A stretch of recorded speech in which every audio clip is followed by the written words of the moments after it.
ସ୍ମୃତିରଞ୍ଜନ ମିଶ୍ର ବାଲିଯାତ୍ରାରେ 2022 ମସିହାରେ ମୁଁ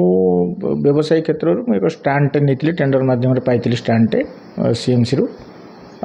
ସେଠି ଟେଣ୍ଡରଟା ନେବା ଯେଉଁଦିନ ପ୍ରଥମ କାମ ଆରମ୍ଭ କଲି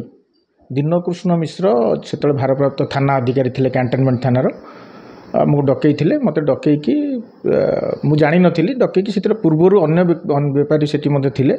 ସମସ୍ତଙ୍କୁ ଚାନ୍ଦା ଆଦାୟ କରୁଥିଲେ ଏବଂ ସେ ପ୍ରୋସିଜିଅରରେ ମୁଁ ମଧ୍ୟ ପଢ଼ିଥିଲି ମୋତେ 50,000 ଟଙ୍କା ଚାନ୍ଦା ଆଦାୟ କରିଥିଲେ ଅଶାଳୀନ ଭାଷା ପ୍ରୟୋଗ କରିଥିଲେ ଆଉ ମୁଁ ଏ କଥାକୁ ଭିଜୁଆଲ୍ ମାଧ୍ୟମରେ ଭିଡ଼ିଓ ମାଧ୍ୟମରେ ମାନେ ତାକୁ ରେକର୍ଡ଼ିଂ କରିକି ସେତେବେଳେ ଗଣମାଧ୍ୟମରେ ପ୍ରକାଶ କରିଥିଲି ଏ କଥାକୁ ଏବଂ ତତ୍କାଳୀନ ଡିଜି ଯିଏ ଥିଲେ ତାଙ୍କୁ ମଧ୍ୟ ଲିଖିତ ଅଭିଯୋଗ କରିଥିଲି କଟକ ଭିଜିଲାନ୍ସ ଏସ୍ପିଙ୍କୁ ମଧ୍ୟ ଲିଖିତ ଅଭିଯୋଗ କରିଥିଲି हाँ से डायरी से पूरा संपूर्ण विवरणी रोला किए पैसा देता किए नदेला किए आते बाकी अच्छी कौ कौ रो रे किए किए कौ बिजनेस कर गोटे एसआई मारांडी बोली थिले से सब लिखित रखुले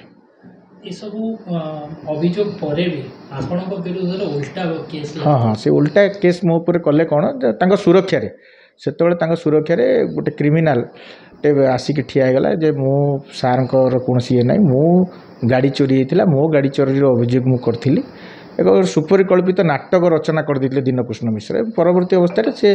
हजिगला से घटना कारण से जो पिलाटी आसिक ठियाला ता ना कैंटनमेंट थाना अनेक चोरी एवं राजधानी एवं सी गैंगस्टर गोटे सहयोगी बोली घटना परिप्रेक्षी निजे दीनकृष्ण मिश्र सेठी माने चुप रहीगले ये घटना आज घटना देखिए से केस को चपा देगला ए केस को से सरकार थिला सरकार ने कोटी कोटी बड़ लोकंकर तांको मुंड ऊपर हाथ थिला मते अनुभव हुए मु व्यक्तिगत अनुभव करे एटा मु व्यक्तिगत मत कोटी ना कोटी तांको ऊपर कोनसी व्यक्ति बड़ व्यक्तिर हाथ रहूला जोथि कथा को चपई देथिले आज मेजर कथा है बोली ए कथा गोटे बड़ आकार पाइला एवं सरकार भी बदली कथा निश्चित परिवर्तन होती सरकार जे थिले घटना चपई देथिले आज विरोधी दलर नेता सेतबेलर मुख्यमंत्री नवीन पट्टनायक विभागीय कार्यानुष्ठान दाबी कर भल कथा धन्यवाद दूसरी किंतु सेतबेले तो सुरक्षा देते जदि आज से बाहर को आसमत धन्यवाद दूसरी आज सारा ओडिशा रे घटना माने लज्जाजनक स्थिति रे पहुंची ओडिशा को एवं ओडिशा आईन व्यवस्था को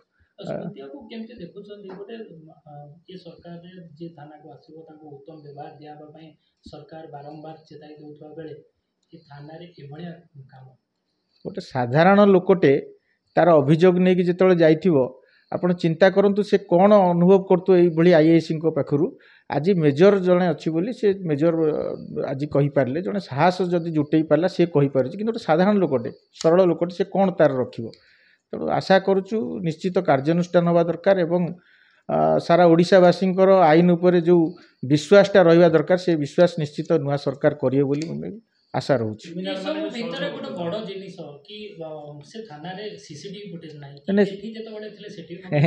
जोटी दीनकृष्ण मिश्र रुहति सेठी सीसीटीवी खराब हो जाए एठी भी सीसीटीवी तांकर कौन विजुआल ना सीसीटीवी काम कर आदर्श थाना कौतुआ भरतपुर थाना रे सीसीटीवी ना ये गोटे छोटिया कथा आप निजे अनुभव करूँ गणमाध्यम भाई मैंने निश्चित ना मु अत्यंत दुखित सस्पेंड प्रचुर्य नुह एभली अपराधी मानसिकता रखिथिबा व्यक्तिर बारंबार एभली अनेक घटना घटिबा नजर आसला गणमाध्यम भाई मैंने जनइला सारा ओडिशावासी देखिला केवल निलंबन कर दे छाड़देवाटा माने प्रचुर्य नुह ये लोक को चाकरी बहिष्कृत करी क्रिमिनाल प्रोसीजर निश्चित निश्चित क्रिमिनाल ये कथा मु गणमाध्यम से देखी विजुआल देखी जो क्रिमिनाल सहित फोटो मु देखी एवं भी मो पाखे थिला देखी देखंतु ये गोटे क्रिमिनाल आंक ना कैंटनमेंट थाना रे अनेक केस रही एमती अनेक क्रिमिनाल मान से सहयोगी कहले माने कोटी ना कोटी क्रिमिनाल मान सहित नेक्सस रोला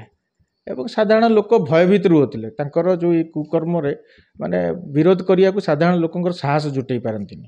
आज मु धन्यवाद देवी डीजी साहब को निलंबित तो करचंती किंतु निलंबन रे मु व्यक्तिगत भाव मु खुशी नुह गोटे साधारण लोक न्याय पाइबनी जिते पर्यंत ये अपराधिक मानसिकता व्यक्ति को ତୁରନ୍ତ ଚାକିରିରୁ ବହିଷ୍କାର କରି ତାଙ୍କ ଉପରେ କାର୍ଯ୍ୟାନୁଷ୍ଠାନ। ଅଭିଯୋଗ ପରେ ବି ମଧ୍ୟ ଦୀର୍ଘ ସମୟ ଧରି ଉଚ୍ଚ ପଦସ୍ଥ ଲୋକମାନେ ଅଛନ୍ତି ଡିସିପି ହୁଅନ୍ତୁ କମିଶନର ହୁଅନ୍ତୁ ଆକ୍ସନ ନ ନେବା କୋଉ ଦୃଷ୍ଟିରେ କୋଉଠି ନା କୋଉଠି ତାଙ୍କ କାହାର ଜଣେ ହାତ ତ ରହୁଛି ଏଭଳି ବ୍ୟକ୍ତିକୁ ବାରମ୍ବାର ସୁରକ୍ଷା ଦିଆଯାଉଛି ଏବଂ ଚାପି ଦେବାକୁ ଚାହୁଁଛୁ ନିଶ୍ଚିତ କମିଶନରେଟ୍ ପୁଲିସ ମଧ୍ୟରେ ତାଙ୍କୁ କଟକରୁ ନେଇକି ତାଙ୍କୁ ଯେମିତି ପ୍ରମୋସନ ଦେଲା ଭଳିଆ ଭୁବନେଶ୍ୱରରେ ଥଇଥାନ କରାଯାଉଛି ଦାଦା ଆଦର୍ଶ ଥାନାରେ। ତେଣୁ କୋଉଠି ନା କୋଉଠି ଗୋଟେ ଅନୁଭବ ହେଉଛି ମୋତେ ବ୍ୟକ୍ତିଗତ ଭାବେ ଯେ କୌଣସି ଉପର ଅଧିକାରୀ ତାଙ୍କୁ ସୁରକ୍ଷା ଯୋଗାଉଛନ୍ତି। ନିଶ୍ଚିତ ରାଜନୈତିକ ଦଳ ପଛରେ ରହୁଛି ନିଶ୍ଚିତ ରହୁଥିବେ ତାକୁ ଇନକ୍ୱାରି ହେବା ଦରକାର। ଗଣମାଧ୍ୟମ ଭାଇମାନେ କହୁଥିଲେ ଯେ ସେ ଗ୍ରୀନ୍ ଗାମୁଛା ବି ହଁ ନିଶ୍ଚିତ ସେତେବେଳେ ତ ମୁଁ ସୁରକ୍ଷା ପାଇନଥିଲି ମୋତେ ଅନୁଭବ ହେଲା ଇଏ ଯେଉଁ ବ୍ୟକ୍ତି ଭିଜୁଆଲରେ ଦେଖନ୍ତୁ ଏ ଯେଉଁ ଗାମୁଛା ଗ୍ରୀନ୍ ଗାମୁଛା ନିଶ୍ଚିତ ଅନୁଭବ ମୋତେ ହେଲା ଗୋଟେ ଶାସକ ଦଳର କୌଣସି ସୁରକ୍ଷା ସେତେବେଳେ ରହୁଥିଲା ଏଇଭଳି ଆଶା ମୋତେ ନିଜେ ଅନୁଭବ ହୋଇଥିଲା। ନିଶ୍ଚିତ ଆଶା ଅଛି ମୋର ବ୍ୟକ୍ତିଗତ ଭାବେ ମୁଁ ଆଶା କରୁଛି ମୋହନ ସରକାରରେ ନିଶ୍ଚିତ